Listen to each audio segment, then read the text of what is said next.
یولسم سوال دی چې آیا الله تعالی زموږ سره دی؟ جواب: الله تعالی د لیدو په اعتبار سره، د اوریدو په اعتبار سره او د علم په اعتبار سره زموږ سره دی. هیڅ یو څیز د الله د علم نه پټ نه دی. الله سبحانه و تعالی موږ ته ګوري، زموږ خبرې اوري، موږ د الله سبحانه و تعالی نه نشو پټېدی.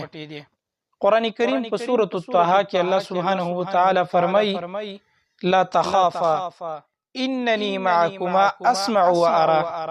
الله سبحانه و تعالی موسی علیه السلام او هارون علیه السلام ته فرمایي: لا تخافا، تاسو دواړه مه یریږئ، انني معكما، یقینا زه تاسو دواړو سره یم، اسمع، تاسو هر خبره اورم، و ارى، او تاسو ته ګورم.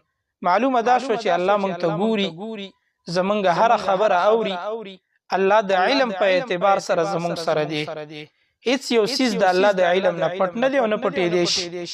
نو الله سبحانه و تعالی د ذات په اعتبار سره د عرش د پاسه دی. پرون موږ ویل د علم په اعتبار سره الله موږ سره دی، هر ځای کې دی. هیڅ یو څیز د الله د علم نه نشي پټېدی.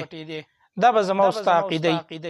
حدیث کې راځي د صحیح بخاری او د صحیح مسلم حدیث دی، نبی کریم صلی الله علیه وسلم فرمایي: انکم تدعون سمیعا قریبا وهو معکم.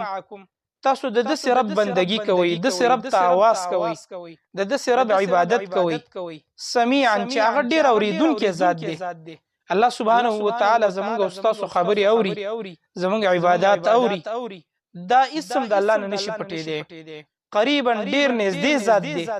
وهو معکم، او هغه د تاسو سره دی. د علم په اعتبار سره د تاسو سره دی، د ذات په اعتبار سره الله سبحانه و تعالی د عرش د پاسه دی. دا به زما او ستا عقیده.